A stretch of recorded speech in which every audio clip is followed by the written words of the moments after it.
Stand with me now on these weathered teak decks. The date is November 12th, 2025, yet the air tastes of salt and history. Feel the gentle sway beneath your feet, a phantom motion from a sea long since tamed. The wind whispers through the rigging and across the silent gun turrets, carrying tales of distant shores and thunderous skies. This ship's voice speaks of courage, camaraderie, and the quiet moments between battles. You are not just a visitor. You're a time traveler, stepping aboard a vessel that has witnessed the world change. Look out over the railing and imagine an endless expanse of dark, rolling Pacific Ocean. The only light is the moon, a sliver in the inky blackness, and the faint phosphorescence in the ship's wake. This was the world of the USS Intrepid, a floating city, a stage for acts of bravery and endurance. Notice the worn brass fittings, polished by 1,000 hands, and the faint outlines of painted-over markings, ghosts of instructions and inside jokes from crews long gone. These are the fingerprints of history, the traces left by thousands who called this ship home. Today, Intrepid rests peacefully, transformed from a weapon of war into a beacon of remembrance and a classroom for future generations. As we walk these decks, we'll peel back the layers of time and discover how this mighty warship became a guardian of peace. The story of the USS Intrepid begins in the clamor and fire of a shipyard. She was an Essex-class aircraft carrier, conceived in the shadow of impending conflict. Her keel was laid on December 1, 1941, at Newport News, Virginia, just days before Pearl Harbor. Suddenly, her construction became a national priority, a promise of strength rising from tragedy. Shipyards buzzed with relentless activity. Thousands of workers built her under floodlights, rib by steel rib. The Intrepid was designed for speed, power, and resilience, a floating airfield, state-of-the-art in every way. On April 26, 1943, she was christened and slid into the James River, a symbol of hope for families across America. After launch, her systems were tested, and her first crew began to master the intricate dance of carrier operations. On August 16, 1943, the USS Intrepid was officially commissioned. Her journey from blueprint to warship was complete. Now her true test awaited in the vast and dangerous Pacific. She was a promise that help was on the way, her name a mantle of bravery she would soon prove. The stage was set for her to enter history. The Intrepid's trial by fire came quickly. After a shakedown cruise, she joined the Pacific Fleet in early 1944, just as the island-hopping campaign intensified. Her plane struck enemy airfields in the Marshall Islands, then joined Operation Hailstone, a massive raid on Truk Lagoon. The raid was a stunning success, but Intrepid was hit by a torpedo. Her rudder jammed, leaving her circling in enemy waters. The crew's ingenuity, rigging a makeshift sail and carefully managing engines, allowed her to limp back to Pearl Harbor. This earned her the nickname, the Dry Eye. Repaired, she returned to action, supporting landings in the Palace and striking targets in the Philippines and Formosa. Her pilots became seasoned veterans, facing fierce resistance and constant danger. The flight deck was a place of controlled chaos, launching and recovering aircraft in a relentless cycle. The Intrepid and her crew were now a hardened, effective fighting unit, pushing ever closer to the heart of the Japanese Empire. October 1944, Leyte Gulf, the largest naval battle in history. The Intrepid's air group helped sink the super battleship Musashi, a turning point in the Pacific War.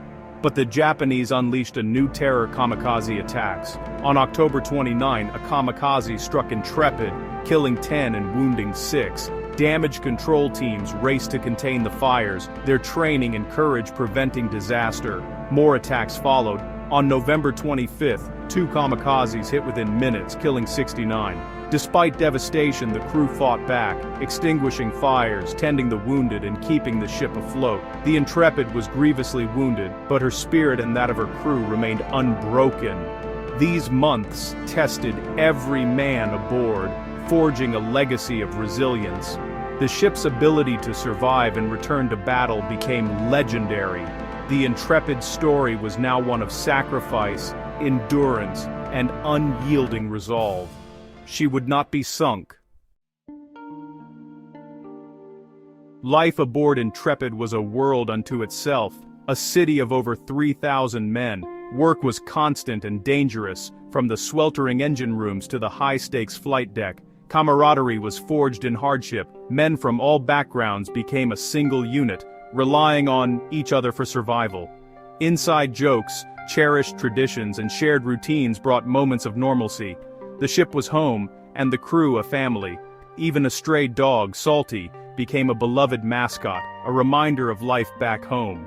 The Intrepid had its own newspaper, ice cream parlor, and post office, small comforts that kept morale alive. Special meals on holidays brought a taste of home to the middle of the ocean.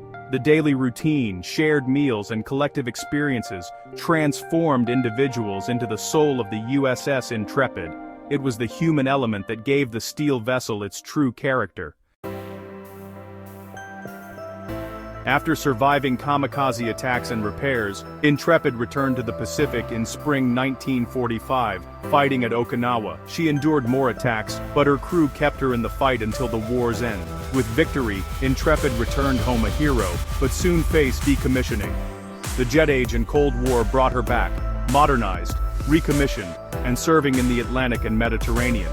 She became a recovery ship for NASA, retrieving astronauts from Mercury and Gemini missions. Her final combat came in Vietnam, flying attack missions from 1966 to 69.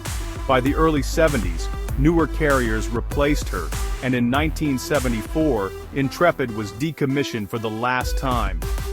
Her fighting days were over, but a new mission awaited.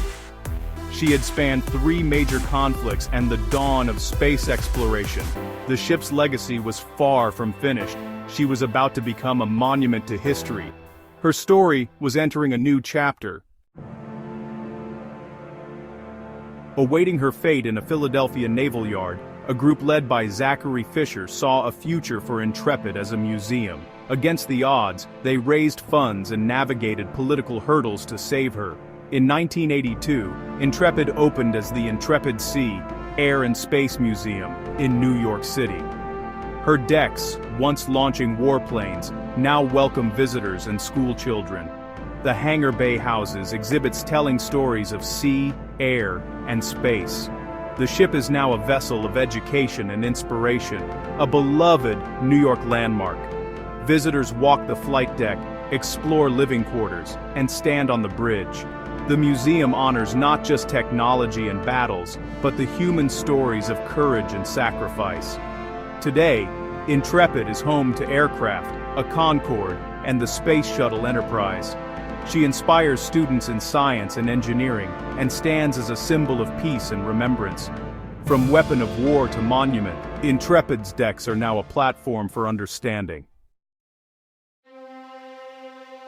As our tour ends, take one last look around. The USS Intrepid is silent, but echoes of her past remain. Engines roaring, men shouting, stories shared. Her lesson is clear. History is about people, not just dates and battles. The Intrepid's journey mirrors the 20th century. War, adaptation, exploration, and peace. She proves that even instruments of war can be repurposed for peace and education. Her resilience, surviving torpedoes, bombs, and kamikazes, was matched only by the spirit of her crew. The ship stands as a guardian of memory, reminding us of the price of freedom. Here, the past is present, compelling us to remember and honor. The Intrepid challenges us to face the future with courage and common purpose. Her voyage as a teacher and inspiration continues.